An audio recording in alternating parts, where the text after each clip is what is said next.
Assalamualaikum warahmatullahi wabarakatuh. Selamat pagi anak-anak, bagaimana kabarnya hari ini? Alhamdulillah, semoga semuanya selalu sehat dan selalu dalam lindungan Allah Subhanahu wa Ta'ala. Sebelum kita memulai pembelajaran pada hari ini, terlebih dahulu kita membaca basmalah bersama-sama. Bismillahirrahmanirrahim. Semoga dengan bacaan basmalah kita tadi, kita mendapatkan ilmu yang bermanfaat dan juga berkah dunia dan akhirat. Baiklah anak-anakku kelas 4, hari ini kita bertemu lagi dalam mata pelajaran Al-Quran dan Hadis. Pada hari ini kita akan belajar tentang hukum bacaan tajwid dalam surah Al-Asr. Kemudian kita juga akan belajar asbabun nuzul dari surah Al-Asr. Dan juga yang terakhir kita akan belajar tentang kandungan dalam surah Al-Asr. Karena hari ini kita akan membahas 3 materi sekaligus, maka dari itu, marilah kita simak baik-baik video materi berikut ini. Materi yang pertama adalah hukum bacaan tajwid dalam surah Al-Asr. Dalam surah Al-Asr, kita akan belajar 2 hukum tajwid, yaitu Al-Qamariyah dan juga Asy-Syamsiyah. Yang pertama adalah alif lam qamariyah. Nah, alif lam qamariyah ini hukum bacaan yang berlaku apabila ada huruf alif lam atau al bertemu dengan huruf-huruf qamariyah. Huruf qamariyah antara lain ada alif, ba, jim, ha, kha, ain, ghain, fa, qaf, kaf, mim, ya, waw, dan ha.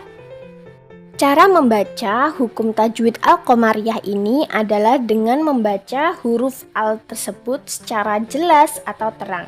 Contohnya adalah di sini, Rabbil alamin. Nah, di situ setelah Rabbi ada alif lam. Nah, ini dibaca dengan jelas lamnya Rabbil alamin. Kemudian contoh yang kedua, fil ardi. Nah, di situ juga ada alif lam setelah fil ardi. Nah, seperti itu. Itu adalah bacaan alif lam qamariyah.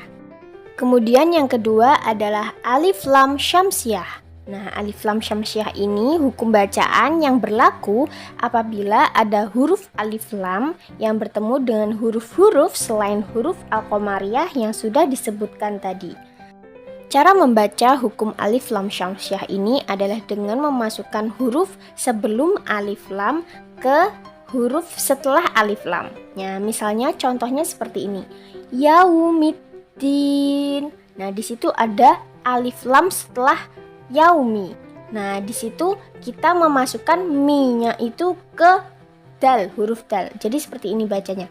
Yaumiddin.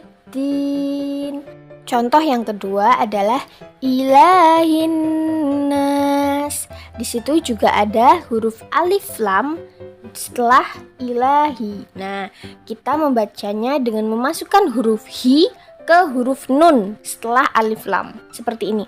Ilahin nas. Nah, itu adalah hukum bacaan alif lam syamsiyah.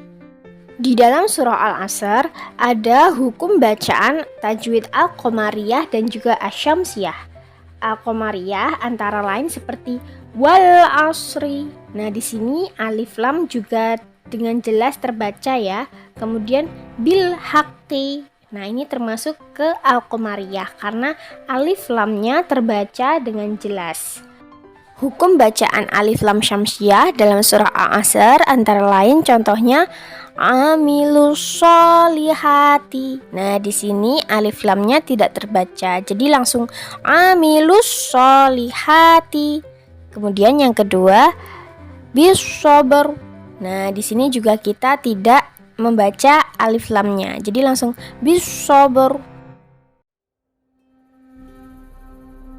Kemudian materi yang kedua adalah asbabun nuzul surah Al-Asr. Nah, ada yang tahu apa arti dari asbabun nuzul? Asbabun nuzul adalah sebab-sebab turunnya sebuah ayat atau surah. Nah, di sini asbabun nuzul dari surah Al-Asr berhubungan dengan kebiasaan bangsa Arab di masa lampau. Pada waktu itu, masyarakat Arab mempunyai tradisi berkumpul di sore hari. Mereka berbincang-bincang segala aktivitas serta kehidupan masing-masing kelompoknya. Nah, ketika berbincang-bincang, percakapan mereka ini seringkali menyinggung keunggulan serta kemegahan suku. Mereka berlomba-lomba untuk menyombongkan suku mereka masing-masing. Namun, karena seringnya mengungkit keunggulan ini, pertemuan ini malah berujung pada pertikaian atau permusuhan. Pertikaian yang muncul ini terjadi berawal dari sikap saling iri dan juga egoisme kelompok. Akibat kejadian tersebut, masyarakat Arab mengutuk bahwa waktu asar merupakan waktu yang naas karena mereka menganggap waktu asar menjadi penyebab terjadinya pertikaian dan permusuhan antar kelompok pada masa itu. Dalam surah Al-Asr, Allah Subhanahu wa Ta'ala menegaskan bahwa manusia berada dalam kerugian. Kerugian yang dialami manusia mencangkup kerugian dunia dan juga kerugian akhirat.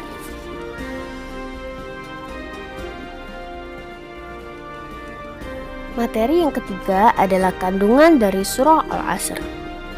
Dalam ayat pertama surah Al-Asr yang berbunyi wal asr, yang artinya demi masa, menerangkan bahwa Allah Subhanahu wa Ta'ala bersumpah menggunakan masa atau waktu. Hal ini menandakan bahwa waktu adalah sesuatu yang sangat berharga. Allah memerintahkan kepada umat Islam untuk menggunakan waktu dengan sebaik-baiknya. Kemudian pada ayat kedua yang berbunyi innal insana lafi khusr. Nah, Allah menerangkan bahwasanya sesungguhnya banyak dari segolongan manusia akan merugi. Nah, kira-kira siapakah manusia yang masuk dalam golongan orang-orang yang merugi ini? Mereka adalah orang-orang yang tidak memanfaatkan waktunya dengan baik. Mereka tidak menggunakan waktu untuk berbuat amal solih, sehingga waktu yang mereka gunakan terbuang sia-sia. Kemudian ayat ketiga yang berbunyi illalladzina amanu wa amilus solihati wa tawashaw bil haqqi wa tawashaw bis sabr. Ini menjelaskan tentang cara agar manusia tidak masuk dalam golongan orang-orang yang merugi.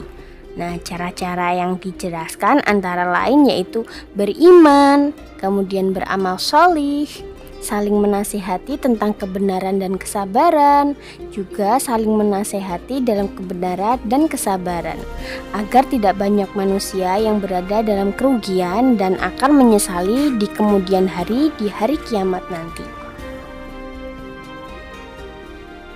Baiklah anak-anak, sekian pembelajaran kita tentang surah Al-Asr pada hari ini. Insya Allah kita akan bertemu lagi pada pembelajaran minggu depan. Sekian, terima kasih. Wassalamualaikum warahmatullahi wabarakatuh.